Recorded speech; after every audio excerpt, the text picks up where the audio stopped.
रत्नागिरी जिल्ह्यातील दाभोळ बीचवर यंदा कासव संवर्धनाच्या उपक्रमाला उल्लेखनीय यश मिळाल्याचं चित्र पाहायला मिळतंय. अनुकूल वातावरण, स्वच्छ आणि सुरक्षित समुद्रकिनारा तसंच स्थानिक नागरिकांच्या सक्रिय सहकार्यामुळे या परिसरात कासवांची संख्या वाढताना दिसतेय. दाभोळ बीच हा कासवांसाठी पोषक आणि सुरक्षित अधिवास ठरतोय. यावर्षी दाभोळ बीचवर आढळलेल्या कासवांच्या घरट्यांचं अत्यंत काळजीपूर्वक संरक्षण करण्यात आलं.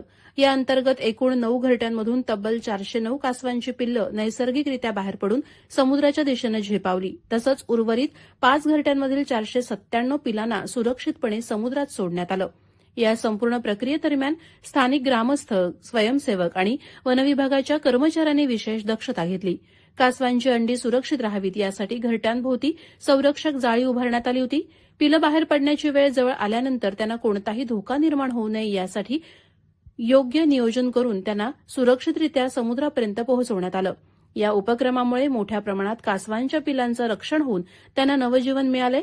या यशस्वी संवर्धन मोहिमेमुळे पर्यावरण संवर्धनाबाबत जागरूकता वाढत असून स्थानिक नागरिकांकडूनही सकारात्मक प्रतिसाद मिळतोय. भविष्यातही अशाच पद्धतीनं सातत्यानं प्रयत्न केल्यास कासवांच्या संख्येत आणखीन वाढ होईल असा विश्वास व्यक्त करण्यात येत आहे. प्रहार डिजिटलसाठी राकेश कोळी, दापोली, खेड.